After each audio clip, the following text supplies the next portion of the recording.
Hi, everybody, and welcome to this week's Writers Chat. And this is our place where we gather together as a community of writers and we talk about all things writing for writers and by writers.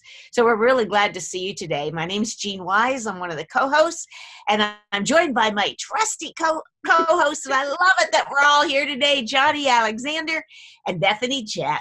And so we're really glad. And I asked them to stay on because we're going to talk about something very interesting today, I think. It's the Enneagram and what it means to be as a writer. And before I have a screen share that I'm going to share some PowerPoints to give you a little bit of background on the Enneagram. But before we do that, I want to ask, I know Bethany's answer, but I want to ask Johnny because I couldn't remember. Do you guys, Enneagram is a number between 1 and 9, and we're going to give some background here in a minute. Do you guys know what your number is, Bethany? Yes, I do. I am a 3-wing 4. 3-ring 4, and we'll explain what that means here in just a minute. Johnny, do you know what you are? I do. I am a 5-wing 4. Ooh, this will be interesting because I got some info on 5s on that way. Yeah, 5s are like they're interesting thinkers, aren't they? on that way. I put some links in both on our Facebook page, the Writers Chat members Facebook page, and also Melissa has them in the chat if you didn't take one of the assessments. And we're going to talk a little bit about, even if you came up with a number, you don't know your number, there's different ways to approach this. And like I said, I am not an expert in this, you guys. People go for weeks in studying this. So to try to compact it into 30, 40 minutes, I would just go a little crazy last night.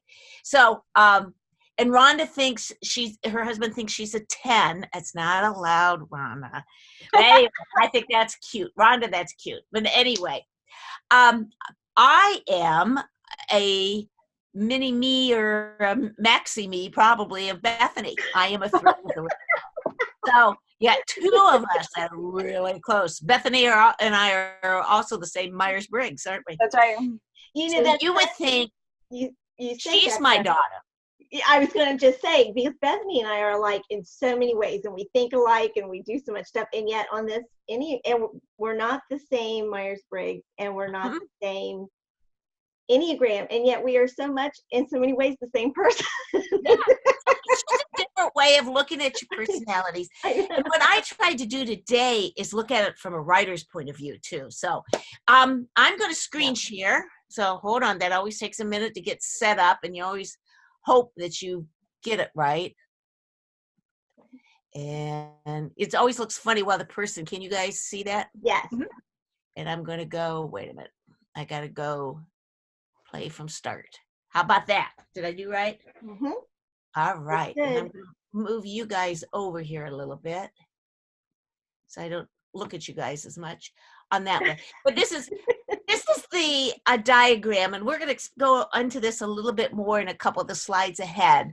But you'll see this, and the Enneagram actually means 9, so it's 9 kind of personalities, and there's a lot more than 9 personalities in the world. You guys know that. But again, I am not an expert on this. I've attended a lot of different workshops on it. I use it in my spiritual direction practice, and I find it's a really good self-reflection tool and self-knowledge tool on that way. And one of the key things I have learned when I know my number and know stuff about my number is I've learned that it's how I initially react to something. It's kind of my default mode. And sometimes is healthy and sometimes not as healthy. So I've learned just yesterday I had an incident where I thought, ooh, that's not a healthy reaction for a 3, but I can choose to react better.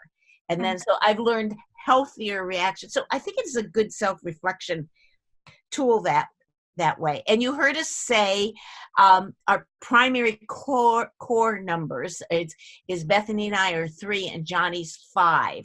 And so we're going to spend a lot of time talking about primary core numbers. I'll mention what wings are here in just a little bit, but let's move on. Enneagram's got deep, deep roots in history. And a lot of people, it actually started in the 3rd or 4th century with the early Christians. It was the desert moms and dads, and mothers and fathers started that. And then it grew throughout Christian history and then spread to the other religions that way. So it has been around for a long, long time, but it was rediscovered probably a couple hundred years ago. And then especially in the last 20 years, it's just been abounding with the information on that way. Yeah. And it looks like patterns. A lot of times it shows patterns where people get stuck and patterns where you can grow and move on to. And I love this last sentence, that it teaches us often that our greatest strength is likely to also become our most serious flaw too. I think that's that default mode. Sometimes what makes us unique at 3s, Bethany, can also hurt us as 3s sometimes too. So it helps to have that self-knowledge and that what's knowledgeable for us. And I would say it's essentially, it identifies your key motivation, what drives you, your desire, and maybe some of your fears. And I'll mention the fears of the different numbers here in a little bit. And that's good knowledge to have, especially even as a writer. What motivates you, and what are you afraid of? And kind of be able to face that. Often there's a question, what's the difference between Myers-Briggs and Enneagram? And they're two, it's apples and oranges, guys. It's two kind of different systems on that. The Myers-Briggs kind of tells you how you process information and how you make decisions. And the Enneagram's I think it's a little bit more intimate. It shows your basic desires and fears and how you react to something. So that's a little bit of a difference in that. Go on here. It is not some things. It is not the end all and all the answers, guys. It is not. It's not a cult or a religious belief on that. And I think some people are just so into this. That's all they could think of talk about. It is just a tool, just like any other tool in our toolbox, just like what we might use. That typewriter Melissa was showing us now on her desk. It is a tool that we can use to enhance our own spiritual growth, our own growth as a writer, your own self-reflection. It just anything. It is a tool that I believe God gives us so we learn more about ourselves, but it is not the end all to end all. And so I do want to say that, because some people really get crazy over this stuff. Yeah. Why would writers be interested in the Enneagram? And I think there's a variety of reasons on this. Is that first of all, you learn what motivates them. And we'll talk a little bit about how you could use that with your characters too. You always say, I'm not the fiction writer, Johnny, but you always say you should know what is driving your main characters for sure. And this could be a way to classify that. It identifies yours or your character's basic desire. I think in my spiritual direction practice, it helps you just kind of find your true self as God created, that core deep inside you on that way. You can use it as a framework for better relationship and for spiritual growth. It's very interesting, and I'll put a caveat here. You are the one who knows your best, what your number is. You shouldn't be labeling other people. We're going to do a little labeling here in a minute, so I'll explain when that happens. But I labeled my husband early on. Then I finally made him take a test, and it confirmed my instinct. I might say I was right. But anyway, I think I think I love him more now. I understand him more because I know where he's coming from and why he's reacting to things. And I've seen this relationship with my one middle daughter, Katie, and I'll talk about her again in a few minutes. But to watch her explore the Enneagram and discover who she deeply is and what motivates her, it's been wonderful to watch her self-reflection and self-growth in that way. And I think our relationship is better because of that. I think it's a way of seeing yourself and others with clarity while respecting a lot of life's complexity. This sounds easy, like Johnny is a 5, but it's very complex when you get into all the other interactions with the other numbers. So it kind of gives you a healthy respect. And think about who's reading your book as a writer. This is sort of what we talked about last week when we talked about Robert Benson's book. And you asked me to feature the chapter on the jury. Mm-hmm. Remember, it says you don't just write for one, you create like 9 or 12 people that you are writing for. And there's always be, some of those will always be the same people, or depending on what the topic is, you might have different people in there. What if you pick your jury representing one of each of the numbers on the Enneagram, what their desire is, what their motivation is? If you knew that well enough to put certain people on there, you could target your writing. Oh, think of all the people, the readers that would appeal for it. It would be wonderful. So it's a different way of looking at it on that. The quote I put at the bottom here is a really neat book that's been out the last couple years. It's called The Road Back to You. And if you're looking for a good resource on reading about the Enneagram, that is a great, great book. And they say the purpose of the Enneagram is to show us how we can release the paralyzing arthritic grip we have on old self-defeating ways of living, so we can open ourselves to experience more interior freedom and be our best self. I think that's a very positive way of looking into the Enneagram. So anyway, The Road Back to You is a great book written by some Christian authors. So I think this group would especially like that book. I want to give some examples, and this was written by, I give the web page where I took this from. This was just on the internet. So, you can debate this one way or the other. I'm going to move you guys over here a little bit so you can see this. This was written by a man who's a 7, and he was looking at his writing process. So these are examples of maybe how different writers, depending on their number, might approach their work, which is a different way of looking at it. And I want to tell you guys, when I was trying to get ready for this writer's chat today, I would Google Enneagram and the writers writing, or writing styles and Enneagram. It would always refer back to characters on that. Very rarely did it refer back to as how does the writer's style. There are a few articles out there, but not a lot. So this is a whole area I think really needs more research on that. So this is just a couple examples. He is a number 7 that wrote this. And he said, writers like me tend to write in a casual, familiar style, like we're in the room talking to you. And we tend to answer the question we want to answer, not necessarily the question that was asked. Isn't that interesting insightfulness as a writer does that?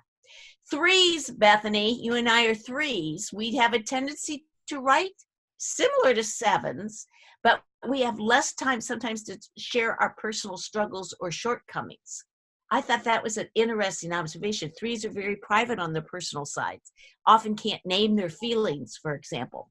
And so we could come up with illustrations. I don't know about you, Bethany. I could come up with illustrations, but I'm not sure if I express as deep as some of those are. Have you noticed that at all in your writing, Bethany? I know. Mom and I were talking the other day on FaceTime, and I said, words are sometimes like gestures. So when, like, maybe instead of finding the word, I'm like doing, it's like this, Mom. It's like this. Yeah. That's the word. It's that motion. Protecting your core there. We have a tendency not to share those deepest things sometimes. And it's just, I think it's interesting to have that. Does that come out in our writing? Hey, here you go, 5, Johnny, 5. This man of thought, 5s tend to have less fluff in the writing. They're carefully constructed, and they might edit 3 or 4 times before committing to that. Do you find that true at all? As I do with my whole 5 experience, it's a love-hate relationship. So it's like, kind of, because I am very careful about words. I'm very careful about the right word and making sure it's the right word. And, I want to make sure that, I think that because I'm the wing 4, which goes into more creativity, that there is, I wouldn't say there's fluff to my writing, but I think there's lyricism sometimes in my writing. And, I hope there is anyway. So yeah, I would say that's probably true. There's definitely a lot of editing that goes on. Yeah, absolutely. There is. We'll talk about who's the best editor in these numbers in just a little bit. But this is one person's opinion. And like I said, it was his observation. And from what I was discovering, boy, I tell you, one of you guys want to write a PhD or get a master? Here isn't your next master's, Bethany. Do it on this. I've been forbidden to go back to school by Kyle and Michelle. Okay, Dr. Jett, your next, your PhD dissertation, it would be, I think it needs to be done. But anyway, that just gives you an example. And the challenge is, and this is how I was going to put, it's on my last slide, but I'm going to say it now, is once you know your number, to take the time and consider how that also influences how you write and how you approach maybe rejection or how you approach your writing routine. So how do you approach it? So I think that's the challenge for us as writers. Here, now we're going to go into the Enneagram a little bit more. And like I said, this is just the tip of the iceberg. Just to pick, it's 9 personalities. There's 9 basic types. Each type is sort of related to one another. This is where some of the complexity is. But everybody is a core type that people ask if you change. Basically, you are the same core all your life. But sometimes you misinterpret it because of some of life's messes. Sometimes sometimes it's how your mom raises you, Bethany, one way or another. We'll pick on a mom there, but or your life circumstances. There was one in one of the Enneagrams I was in one of the men's brothers was killed when they were like 8 and 10, and that changed him enough, and it took him into his adulthood before he really got down to who he really was, because he had this mask up for quite a bit of his. So but they pretty much, the research shows if Johnny's truly a 5, she's been a 5 all her life. On that. A couple of things I want you to notice about this graph is where the lines go. Bethany and I are 3s, and notice it's an equilateral triangle. If you take the line from the 3 to the 9 and the 6 and the 3, do you notice it's a triangle? Those are the 2 numbers we relate to in both our healthy and unhealthy behaviors. There is, just this morning when I was in a funky mood this morning, I kind of chuckled. I said, well, that's an unhealthy 6 coming out gene-wise. Get your head out of that. That's not right. But I was able, because I've learned enough about 6s, I was able to identify it. It was an interesting process on that. But notice that the other numbers aren't necessarily an equilateral triangle. Mm-hmm. So if you are a 5, Johnny, you follow your lines. Mm-hmm. You can see it to a 7 and an 8 is who you're related. So it would pay for you to learn a little bit about 7s and 8s. Because I believe one, and maybe you're going to talk about this, so I don't want to get you. Yeah, go ahead. But so one of them is like your healthy stressors, and one of them is your unhealthy stressors. And when I was first learning about this, I forget which of mine is which, but what I was reading was that when it's unhealthy, I feel scattered. And it was like a light bulb, because there have been times in my life often when I'm feeling like very, very stressed, and I would say to the kids, I just feel so scattered. I feel like I just, yep. My body is just like all out like this, all my molecules. And for them to say that those exact same words was just like, oh, wow. Light bulb morning. Yeah. Wasn't it? Definitely. Yeah.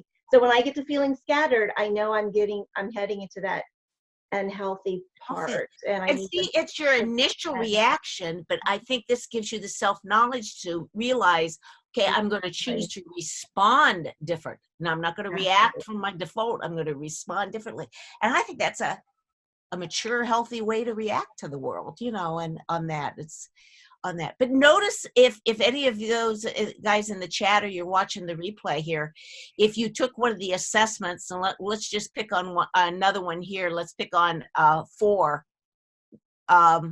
if you were a 4, notice it goes to the 1 and the 2, for example. So learn those, and then as I talk about the different personalities here in just a minute, I think you'll get to know a little bit more. But I'm not going to get into a lot of detail on these extra numbers, but I want to mention them so you have a little bit of a background if you get into reading this more, so it's not as overwhelming. Melissa had put some of these on, and notice I apologize, I got 2 of these of the same one, but there are different assessments you could take online. Some you could pay for, some are free, and I tried to put on the Facebook page some of the free ones, but you get what you pay for a lot of times too, so it could be misleading. And I want to say 2 things. Some of us, when we take these tests, every time I've taken the test, absolutely every time I come up as a 3. It is just almost a no-brainer on that. I took a test that was done by a professional psychologist a number of years ago, and it showed up as a 3. I've taken the cheaper free tests, and it shows up as a 3. I know, it just, every time I read about the 3, I keep thinking, okay, you go, I'm a 3, I'm a 3, I'm a 3. This is where I'm going to mention my daughter, Katie. When she first took the test, she came up as a 2. And she says, Mom, I think I'm a 2. I'm getting these texts in the morning. I know I'm a 2. I know I'm a 2. And then she started reading more. And then all of a sudden I'm getting these texts. No, I think I'm a 9. I think I'm a 9. And then she finally ended up being a 6. And it became more of a journey of discovery of when you hear the different types, kind of like what Johnny said, all of a sudden enough of the description on a certain type, not maybe 100% of it, but enough of it just feels like this is you. That's how a lot of people discover their numbers, not by a simple assessment. But assessment is a tool to start with, but read and be open, because you could be a different number. You could be mistyped. They have discovered, and I want to particularly say this in this group, that a lot of Christian women sometimes initially test as a 2, because that's the giver, the helper, and we were raised that that's a lot of times what we are supposed to do on that, where their core group is really an 8 or a 7 or something else. So they can be mistyped. You can be mistyped. So my challenge to you is, yes, take the test once, but stay open and keep reading and be open. Every time I go to a workshop on it, I keep thinking, okay, maybe I'll find out I'm a different number. I don't, but you might find yourself a different number. And I'm going to use some words and labels here in just a minute. And we are word people, and some of our words come with a lot of baggage, and you'll hear a couple of them. Can't think it's the next. It's about 2 slides from now. You're going to hear the a label that most people go, but I don't want to be that.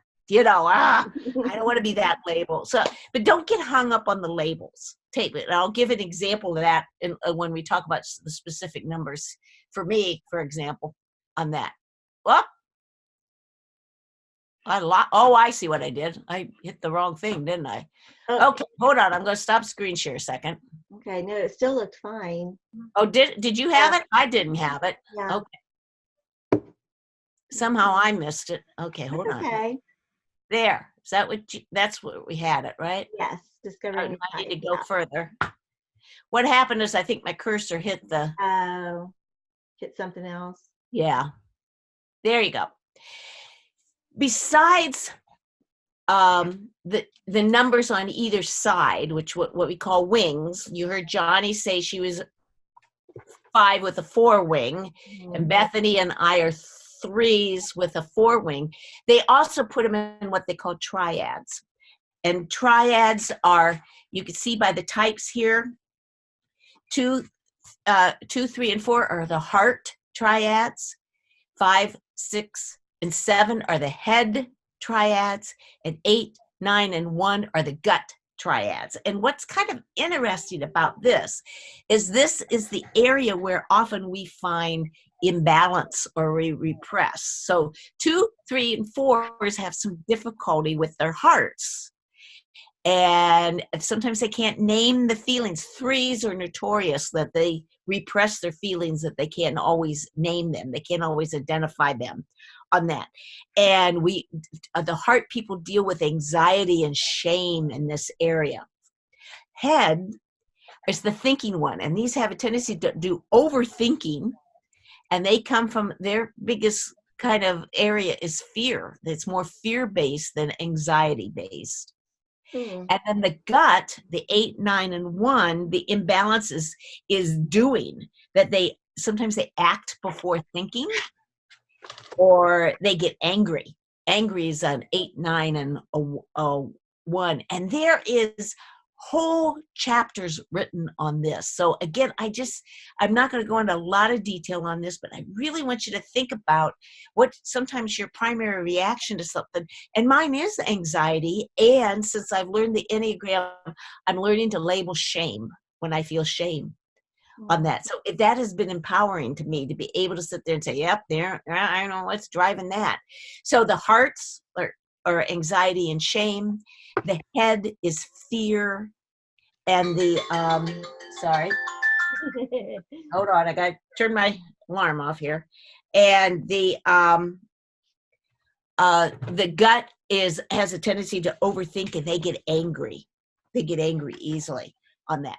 Here's the labels coming up. Let's see if I can get this. There you go. They also say that there's stances with the Enneagram, and this is sort of how we behave. What stand do we take as our default mode when we react to the world? I don't like any of these labels.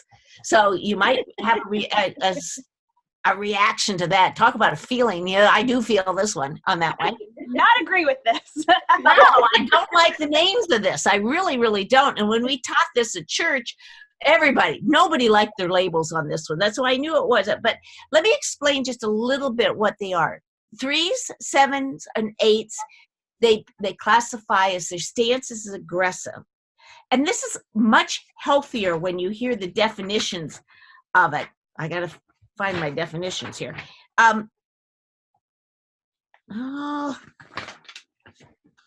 I lost my definitions on this. I must have gotten my page mixed up. But anyway, aggressive is usually meant more leadership, that they're energized, that they're determined to get something done. And I don't know about you now. I'm going to again tell you about from a 3 point of view.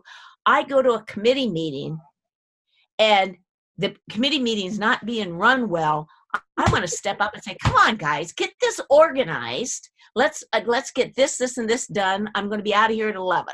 I want them focused and organized. You know what I mean? That's what they mean by aggressive.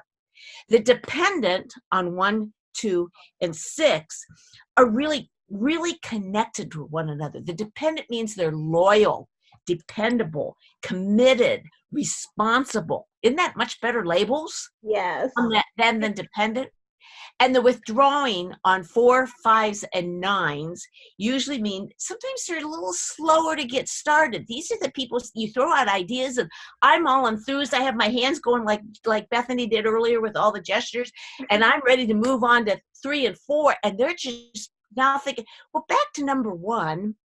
I would like to relook at that issue. And it's like, we're past that issue, but they really are good thinkers, pensive that way. They're reflective. They take things in. Now, I got to ask our number 5 there, Johnny, is that how you maybe sometimes approach things? A little bit slower, more pensive, reflective? Yeah, I asked Bethany. When I saw withdrawing, I was like, ding, ding, ding. Because I'm kind of like you too. Like if I go to a meeting and no one's taking charge, it's like, okay, I'm going to take charge. But yeah. I mean, I often withdraw, and because I have to think things through, and I want to make sure that all of our ducks are in a row. See? Yeah. So again, they do whole workshops just on the Enneagram stances. But these are little hints, especially if you don't know your number. Think how you react to things, and that might anything might eliminate some numbers. Mhm. You may sit there and say, there is no way I'd be a 1, 2, and a 6, on that. The 6 is interesting again, because my daughter's a 6, and she said the thing she has learned about this is that she's, when she's faced with a decision to make, she asks everybody. She is kind of dependent on external things as a 6 to make decisions. I get the phone call. Should I keep him home or not from school? And I want to say, you're the mother. Is he sick or not sick? But she needs that outside reinforcement to think that through. So that's another way of looking at dependent on that. So I want to get into a little bit more with the personality types. So what I'm going to do in this section is go down each of the numbers, and I'm going to add some extra stuff to this. And I have like 14 sheets of paper here, you guys. So I'm not kidding you. You could spend 2 hours on each personality. But what I'm going to try to do is we're going to spend a long time on this slide. So please listen if you think what you are. Listen if you don't know what you are, if 1 or 2 or 3, maybe even 4 might appeal to you. Listen if you're trying, like I said, you shouldn't label someone else, but if you're trying to figure out that husband or that daughter of yours, because it's, I think you kind of naturally start labeling your family. But also, while we go through these, think about how it is as a writer, how a writer writes and approaches on that. So I'm going to try to, where are we, about halfway through it. So I'm going to try and, like I said, you can spend hours on this, but I'm going to try to kind of go fairly quickly on this. So the number 1s are the reformers. These are the perfectionists. And these are our editors and our proofreaders. You want to have one of these around on that way, because they're an advocator, they're a teacher, they are looking down to that. They're detailed. Their basic fear is they don't want to be defective. They don't want to make a mistake. That's that perfectionism. Their basic desire is to be very good and balanced. And I thought what I do is read when they're at the very best. When they're at the very best, they're ethical, reliable, productive, wise, honest, self-disciplined. But when they're at their worst, they're judgmental, inflexible, dogmatic, obsessive, compulsive. And that might be a good thing to have on an editor, don't you think? To really look through that, on that. So that's just some highlights of what they are as a 2. And I found an article that gives some examples of some famous people, especially some writers, that are each number. I'm going to give a qualifier here, is that I've seen different lists of these, and they've had different people in some different places, because again, you're labeling someone else. So, but I think some of these are pretty close. So an example of a reformer or a perfectionist is Mahatma Gandhi, Confucius, Plato, C.S. Lewis. Isn't that an interesting one? George Orwell, Nelson Mandela, and my favorite one on this list, which surprised me, Tina Fey. I have to think about that one, because I don't know her well enough to know. All I could do is picture her on that one commercial with the where the chaos guy is the dog, and he's licking her face. I don't know if you know which commercial I'm talking about. Yes. Yeah. That's all I could picture on that. But anyway, so there's some examples of some 1 writers on that. Okay. Number 2 is the helper. This person's really caring about the different relationships that are going on around them. They're more caring sometimes for the people's feelings around them than they are for their own feelings. They give and they give and they give on that. They're very empathetic, warm-hearted. They are generous. These are wonderful people on that way. Sometimes they're the people pleaser. Think about that as a insightful insight on that. They're very sensitive to criticism. Boy, that could hurt you as a writer, isn't it? Their biggest fear is to be unwanted, unworthy. The desire is to be loved. And when they're the best, these guys are loving and caring and adaptable and generous and enthusiastic and very, like I said, tuned into how another person feels. When they're at the worst, they're kind of martyr. They're martyr-like, indirect. They could be a little over-accommodating. We've all seen that in some people, over-accommodating on that. And examples of good twos are Nancy Reagan, Desmond Tutu, Eleanor Roosevelt, and Mother Teresa. That's pretty good company, I would say, when you say on that. Okay, here you go, Bethany. Number 3s. These are called the achievers, people that like go to graduate school at the same time that they're publishing 14 books. Very success oriented. 3s are highly assured, attractive, and charming, ambitious, confident, energetic. They can be status conscious and highly driven for advancement. Their biggest fear is being worthless on that. And their biggest desire is to feel valuable and worthwhile. When they're at the best, they're optimistic and confident. They're leaders, they're efficient, they're energetic and very practical. But at the very worst, they can be deceptive. And that's one term I want to bring up. I had a good friend look at me once and said, "Oh, you're the deceiver. You're deceptive." And I really took, I thought, no, I'm not. I don't lie. And what they do find as number 3s are, they don't lie to other people. They lie to themselves. And that was really insightful, that I tell myself things that aren't always true. Yeah. There are hard truths in the Enneagram. There are. I mean, but if you do, if you can be honest with yourself and look at this and say, because again, it's like love, hate, and it's like, that's not me, but then it's like, oh, well, yeah, that is me, because it is, but it's maybe not the me you want to be. Yeah, right. There was a wonderful thing I had a spiritual director share with me on retreat, that 3s are often called the peacock. And I said, I don't want to be a peacock strutting around, feathers up. And she said, oh, but most of the time peacocks have their feathers down and they're more feathered. So I catch myself every once in a while thinking, uh-oh, Jeannie, you're becoming a peacock. I know. I say, Lord, help me be a feather duster. Then that changes it. It just changes it. So seriously, I pray that. So better. But anyway, some highly notable 3s: Tony Robinson, Truman Capote, and Arnold Schwarzenegger. And are you ready for this, Bethany? Oprah Winfrey. I'll take that one. Oh, yeah. Yeah, I would take that one on that. 4s. These are the creative ones. 4s are really, really creative. I listened to a class where they talked about Enneagram and writers, and they did a survey. I don't know how many were on, probably a couple hundred people on this class.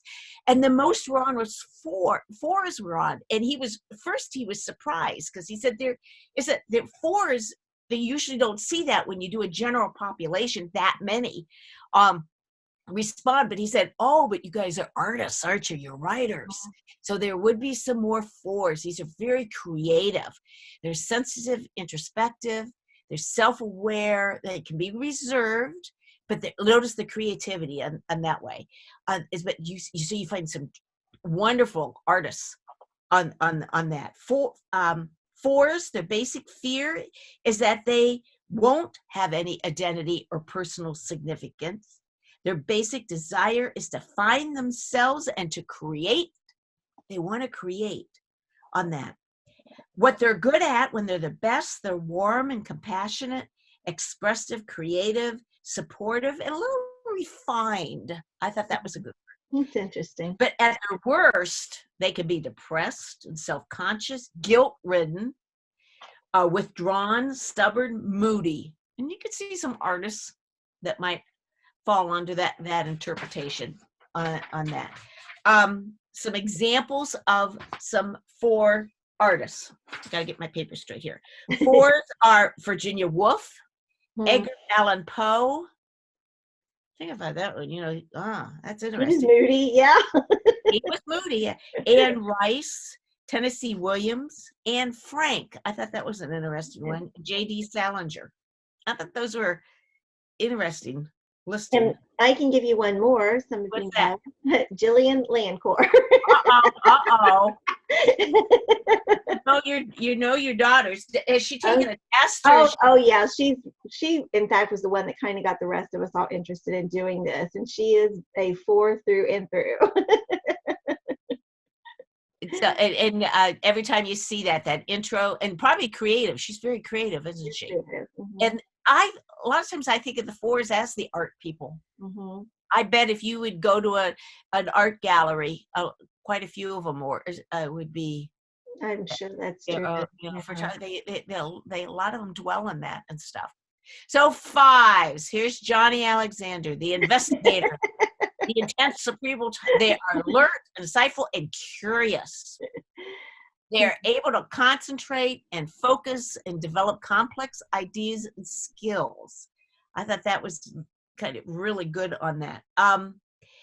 Their basic fear is being helpless or useless. Their basic desire is to be capable and seen as competent. Mm-hmm.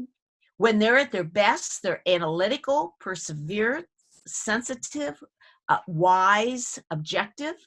When they're at the worst, they can be stingy, stubborn. You want me to list all these out for you, Bethany? You can use these later. Is your mother? Critical of others, distant, and negative. I don't know, Johnny, if you want to reflect on any of that. The hard one is, and this is because I don't see myself as negative nor as I would. stingy, and the word like that's often used with this is avarice, which is greedy. And yet there again, when you dig deep into it, what they're saying is it's not greedy in that 5s want all that there is to have in this world, but what they do have, they really take care of. And so in fact, they can be very minimalist. And I don't know if you guys know this or remember this, but a few years ago when I knew I was going to be moving away from Memphis and not sure what I was going to do with my life, I looked and read all this stuff about getting an RV and thought if I could just get an RV and narrow down everything I own to fit into that RV, that would be wonderful.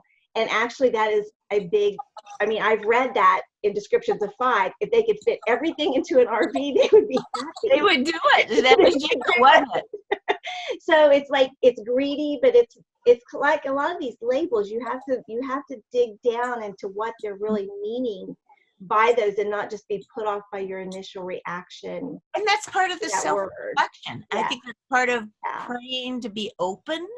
Well, teach me this. I'm uncomfortable being called a peacock, Lord. What's your lesson here? Right. And have that too. By the way, they say 5s are very good at observing. And I would think that would help you as a fiction writer develop those scenes and those characters and the interactions. And so I would think 5s would be great writers because of that, in that way. Let's hope. Okay. 6s. Let's move on to 6s. 6s are the loyalists. They're very security driven. On that, they're reliable, hardworking, responsible, trustworthy. On that, they're driven by fear. I tell you, I have met with some 6s in spiritual direction. And like I said, I have one daughter that's a 6, and I tell you, she's always the what if, what's the worst case scenario, and she goes through all these details. It's almost in your pain, and then so she has to ask everybody, well, what do you think? What do you think? Well, I got it. So their basic fear is being without support or guidance. She needs those people around. She overthinks everything, I tell you. So, and her basic desire is to have security and support, and she feels safe. And think about a character on that. When they feel safe, they function much more healthy than when they feel unsafe on that. Well, that's probably true for all of us on that. But 6 at their best are loyal and likable and caring and compassionate, very practical, very responsible. But at their worst, they're hyper vigilant. controlling, unpredictable, maybe a little judgmental, defensive. I've seen my daughter become very defensive. Testy? No, not my. But anyway, so that gives you an idea on. I didn't read you what your writers were in fives, did I? I have them still here. Here's some 5 writers. I'm going to jump back to 5. Okay. Albert Einstein, Stephen Hawking, Emily Dickinson, Agatha Christie. Think of the detail. Oh, wow. Yeah. Stephen King. A lot of details. Oh, really? Lewis Carroll. A lot of creativity with that in there. And a lot of really smart people. And that's another thing that's intimidating about this, is because they will list, like, all these like brilliant people. And it's like, I'm smart. I'm nowhere near that smart. So then you feel like you're like a 5, but you're like down here in the 5s, not up here with these 5s. No. So 6 people that they list on this, and because these are loyalists and stuff, and security driven. I thought this was an interesting one right off. Mark Twain, Sigmund Freud. Are you ready for this? Here's the big one: Tolkien, and John Grisham. Now, again, that's one person's opinion on those, but on that. So 7s are the life of the party. 7s are fun. They're the enthusiasts. These are these almost always, they're not always extroverted, but most of them are extroverted, optimistic, spontaneous, playful, but they can get so distracted by having fun that sometimes they have trouble getting things done. on that way. They can overextend, they can get scattered, they can be undisciplined on that way. But I always want to have a 7 around. I just think 7s are so much fun. And their basic fear is being left out, being deprived of whatever's going on. They don't want to be in pain. They want to have fun, and their desire is to be satisfied and have their needs fulfilled. And when they're the best, they're fun-loving, spontaneous, imaginative. They can be productive, quick, charming. They can be real charmers. At their worst, they can be narcissistic, impulsive, unfocused, undisciplined, and kind of a manic or self-destruction, or real restless. They can't quite figure out where they are on that way. Examples of 7 are Benjamin Franklin. Think how creative he was, right? On that. Oscar Wilde, Henry Miller. So there's some examples of 7s on that. I'm going to jump to 8s. 8s can be, remember when I talked about being aggressive, and I have a son that's 8, and he was a challenger all the time. On that. He's confident, self-confident, he's assertive more than aggressive, but he can be aggressive. And I like the description here, being protective and resourceful, because I've watched him as a young father and as a husband, how he protects his family. That is his number one thing. If something happens, if that goes wrong, he's like a tiger on that way. So they can be very self-talking, and he can be very egocentric. Yeah, on that. So that is definitely my son. Their biggest fear is being harmed or controlled by others, and the biggest desire is to protect themselves and their family. And I think that's true, which is a good desire on that. When they're at their best, they're direct, loyal, energetic, protective, and self-confident. When they're at the worst, they're controlling, insensitive, domineering, and aggressive. And I've seen him on both ends. Trust me on that one. On that. I wish I would have known that when he was in high school. I think I would have been a better mom of a teen if I had understood him better. Examples of 8s: Ernest Hemingway, Toni Morrison, Barbara Walters, and Dr. Phil. I thought that was an interesting one on that. And then we get to 9s. 9s are a peacemaker, easygoing, sometimes a little withdrawing, very stable, trusting people. They can be creative and optimistic and supportive, but sometimes they really just want to keep the peace. I'm married to a 9. Trust me on that. On that. He's wonderful, but sometimes you're like, come on. Their basic fear is a fear of loss and separation. The 9's desires is to have peace of mind and stability. And when they are at the best, they're pleasant, peaceful, generous, patient, diplomatic, open-minded, and very empathetic. When they're at the worst, you almost think they're spaced out, forgetful, apathetic, and passive aggressive. So you sometimes see that. Can you see how this would lead into some character development on that? Let's see. I'm going to put all these over here. So I need to give you some examples of 9s. Jane Austen, J.K. Rowling, Carl Jung, and Carl Rogers. I thought that was interesting. So that is a huge flip through very quickly of these. And what I would encourage, you might, if you didn't know your number, we're getting short on time, so I want to go quick here. If you didn't know your number, maybe that helped at least eliminate some numbers or might narrow it down. I do want to mention, I've mentioned a couple times, if you Google Edea Graham and writing characters, you will come up after page after page after page of lots of resources that you could use to build your characters. And the example, and I'm just going to read this first one here. The author wrote, my main character's basic desire is security. Her basic fear is the lack of support and guidance, which in her mind is necessary to stay safe. And then they started building the character story around what their basic number was. But there is a lot of resources, a lot of depth out there for you on that. Now, I'm going to skip for the sake of time through there. I wrote some challenges out, but I'm going to come to this last slide.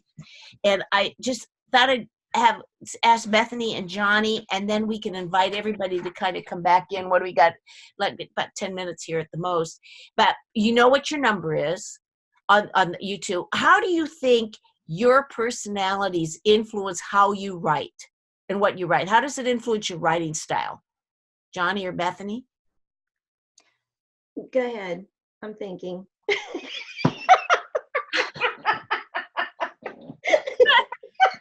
Well, I think it makes a lot of sense that Mom writes fiction with her number. But I think for the 3, I think it makes a lot of sense that I tend to go towards nonfiction because it's teaching, it's sharing, it's resources, it's success, it's self-help, it's all of those things that I go to, and I think fiction is a lot harder.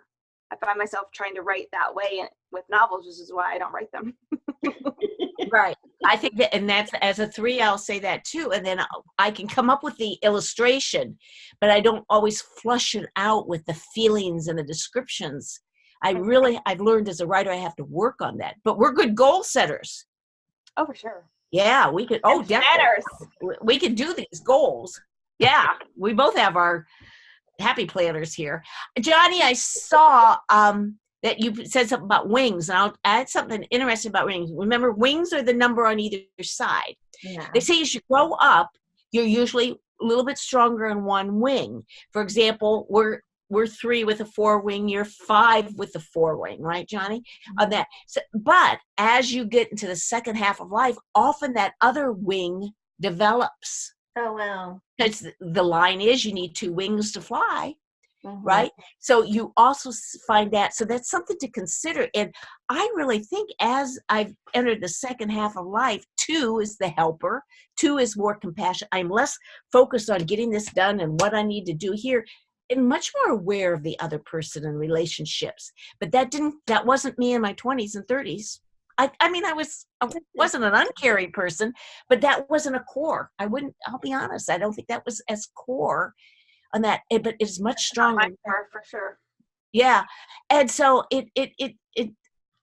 it's an interesting process on that. I don't know. We got a few minutes. We can invite everything back in and while everyone's coming on, I'm going to go back to what you just said, because it's like, but everybody come on while I'm talking. Come on in. Yeah.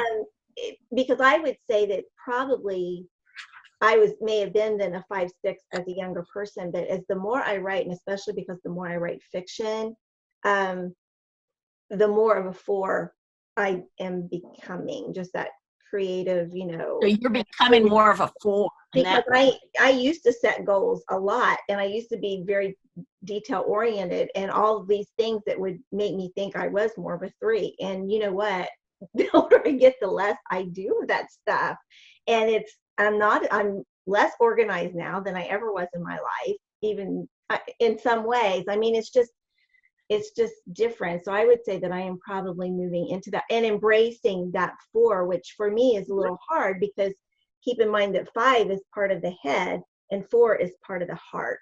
Yeah. And so just to pull in feelings and all that kind of thing. But I think that's what I'm growing into. And they've done some research where you are in those triads, like Bethany and I are right in the middle of it. So we're surrounded by 2 hearts. Mm-hmm. We're surrounded by the 2 and the 4, and that's the heart triad. Mm-hmm. But those of you that are on the edges, that puts a whole new dynamic. Yeah, so it becomes interesting. So Melissa, you can't figure out who you are, huh? Is that what? I'm just reading. I didn't have the chat on while I was sharing the screen, but. We've had some great things in the chat. So I'll have to go back and read that. So in that way. But if you can't figure out who you are, just do some more reading. You probably know who you're not. You might. Yes. Yeah. Yeah. But if you narrow it down to 2, that's a great start. That really is. And Melissa, my sister was like that. I forget what her numbers were, but she had like 2 or 3 numbers, and it was they were just so equal, and I could see bits of her in all 3 of those. So I think, just maybe you're just more well balanced than the rest of us. I don't know. My challenge is to you guys is think how you can think about characters with it, which is one of the primary tools that this has been used as a writer. But my challenge is think how you write as whatever your personality is, because I really think that probably influences how we write and how we think we're addressing the reader from this lens.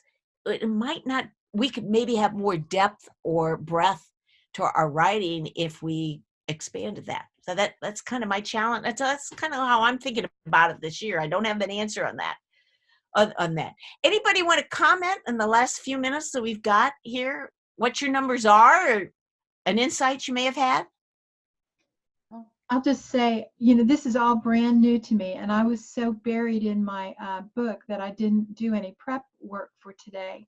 But just looking over the personality types, you guys would not have known me when I was in high school. I was very much an introvert.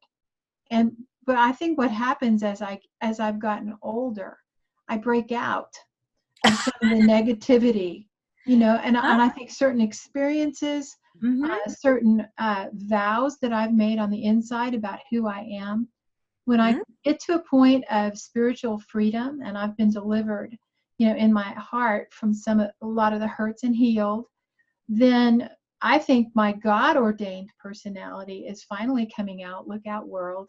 This kind of extroverted, fun-loving person. And I'm like, wow, I wish she had shown up 40 years ago. Mm-hmm. She didn't. She's just showing up now. And I do think there is I don't like boxes. In some ways, they help define who we are. And I clearly recognize myself. But I also think that it's possible to break out of boxes. And particularly when you receive some inner healing. And that's why I kind of said about it's just a tool. It's not everything. And it's also, think about the healthy, unhealthy. This is how you might initially react to something, but God's given us an upper brain that we can also choose to respond in a more way He would want us to respond, or how a more loving, healthy way also. And I think this is a tool that gives us some of those insights, some of the language, maybe, for us to feel empowered to react that way on that. Anybody else have a comment? What number? I figured something out today. Yeah. When I started this writing journey, I wanted to write fiction. And it seemed like God just kept pushing me to nonfiction, inspirational. And now listening to the chat today, I realized why it's hard for me. I'm a 2-wing 3. Okay. So that explains a lot why, even though I really want to write romantic suspense, it's hard. but the inspirational, it's hard too, but it seems to come a little easier. Mm-hmm. So I thought that was really interesting. It's insightful, isn't it? And it doesn't mean it can't happen. It just kind of means this is an area we might have to learn and grow a little bit more. Writing's work. You might have to work a little bit more in this on that way. Speaking of being younger, I was always the let's have fun, and I'm still that way a lot. But as you were talking, as we get older, that part's kind of mellowed, and I've become a little bit more of a reasonable person. Say that tongue in cheek. But hard work is kind of scary for that personality. So yeah, still learning a lot. Still learning a lot. Well, I hope this was helpful today to give you a little bit more insight and some things. Next week, while we're still in the recording, let's talk about next week. Johnny went off. Bethany went off. It's going to be Bethany. So where is she? Where did she go? She's going to talk about. There she is. Bethany, do you want to say what you're going to talk about next week?